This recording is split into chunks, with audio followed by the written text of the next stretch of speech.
Well, it seemed like Britain was in control of their fate, and now it seems that the tables have turned and the European Union is in control of Britain's fate. Yeah, I mean, that was supposedly what was going to happen with Brexit, was they were quote unquote taking back control. But the whole thing was pretty flawed from the beginning in that nobody really had any idea what they meant by that. Nobody had any plan for what they thought Brexit was going to look like. Nobody in Britain, I mean, in particular. So people were kind of voting in the dark. Plus, they voted by a very narrow margin, 52%, for this leap into the dark. Plus, the thought that Britain had all this negotiating leverage, which was the way in which it was sold, has proved to be completely false.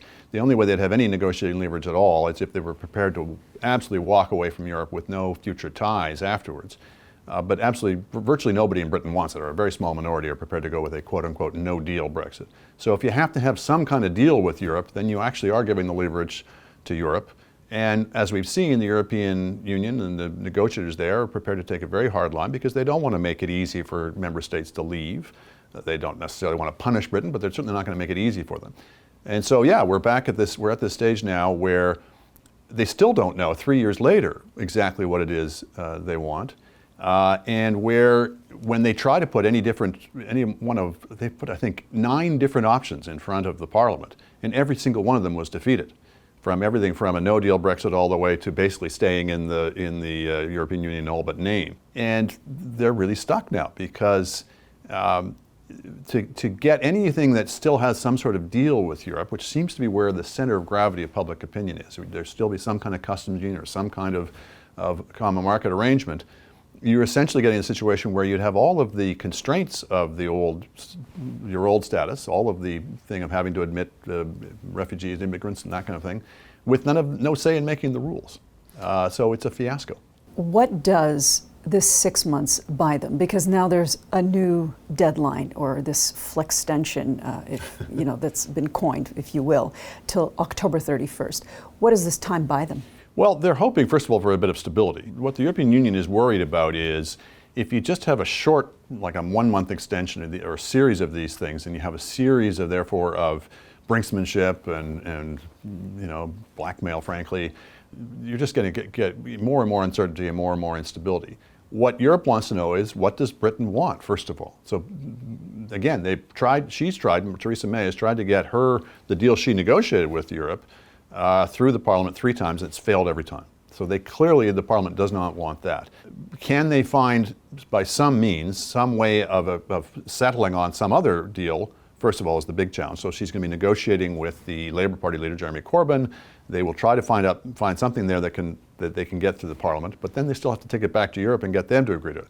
But what Europe doesn't want, as I say, is a series of extensions where it's not clear why they're getting the extension.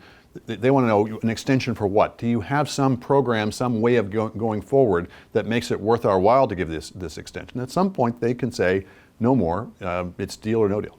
Maybe I should have prefaced this whole conversation with, is Theresa May even going to be around?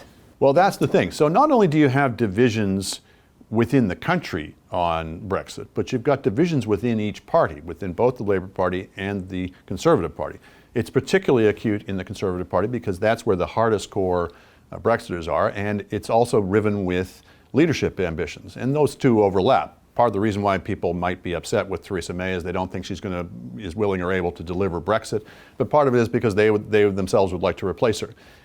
So it's all gotten caught up in that, but that has further complicated this whole business of trying to come to a deal, because you've got what I call a kind of a 9-way game of chicken going on, where the Brits are trying to bluff the Europeans, and the Theresa May has been trying to bluff her own party or trying to bluff the Parliament, and each, you use the threat of a no-deal Brexit to get the softer people on side, and you use the threat of a soft Brexit to get the no-deal people, the hardcore, to come on side, and you hope that you can find something in the middle that will equally displease them both.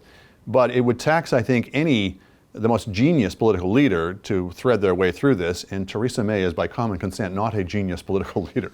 And you're seeing frustration from the French president, the German chancellor. I'm just wondering, is there opportunity for Canada here in any way, in terms of trade? I mean, we've got, of course, our trade treaty with Europe, which was a great thing that we managed to lock down before all this. To the extent it's locked down, it never seems to be completely final in Europe. You get people, particularly in the Conservative Party here in Canada, saying, "Well, we should be, egging on, encouraging on Britain, and maybe we'll sign a free trade treaty with a post-Brexit Britain." And obviously, look, at some point, if that happens, that would make sense.